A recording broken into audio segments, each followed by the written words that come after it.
விஜயகாந்தோட ஆன்மா வந்து முந்தானது வரைக்கும் நேற்று வரைக்கும் பக்கத்துலேயே வரமாட்டேங்கிறார். வெறுப்பில் இருக்கார். விஜயகாந்த் ஆன்மா வந்து நாங்கள் வந்து இந்த அம்மா இங்கே அங்கேயான்னு பேச முடியும்னு நான் வந்து முயற்சி பண்ணிகிட்டு இருந்தோம். அவர் வந்து பேசவே மாட்டேங்கிறார். ரொம்ப அசைக்க முடியாத வெறுப்பில் இருக்கார். நீ பேச முயற்சி பண்ணீங்க? நாங்கள் பண்ண முடியும். ஏன்னா நாங்கள் பிரித்தகர உபாசகங்கிறனால பிரித்தகராக அழகுக்கு 1000 நாமங்கள்னு பேர். அதில் 100 தலைக்கு வந்து இந்த ஆன்மீகம் மக்களுக்காக உதவியவர்கள் இவங்களோட பேசுறதுக்குள்ள லிங்க் மீடியா கிடைக்கும்.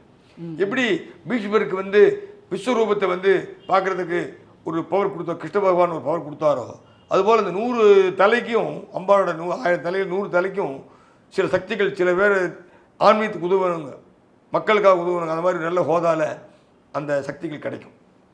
அதுக்குன்னு நாங்கள் சில ட்ரைனிங் எடுத்திருக்கோம். அது நாங்கள் எங்களால் பேச முடியும். பட் நாங்கள் அதெல்லாம் நான் அதிகமாக நாங்கள் வச்சுக்கிறேன். நாங்கள் பூரா எங்களுக்கு பூஜைகள், ஆன்மீகங்கள், மந்திர பூஜைகள், ஜபதவங்கள் இப்படி போயிட்டுருக்கோம் இல்லையே.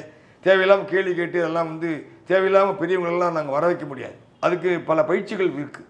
அதனால் நாங்கள் வந்து ரொம்ப ரொம்ப மதில்மேல் முள்மேல் இது மாதிரி நாங்கள் எங்கே வச்சுக்கணும்.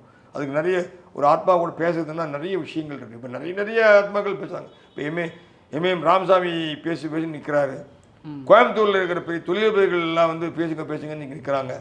அவங்க பல விஷயங்கள் சொல்லி எங்களுக்கு கேளு, எங்கள் குடும்பத்தை காப்பாற்றுங்கன்னு நிற்கிறாங்க.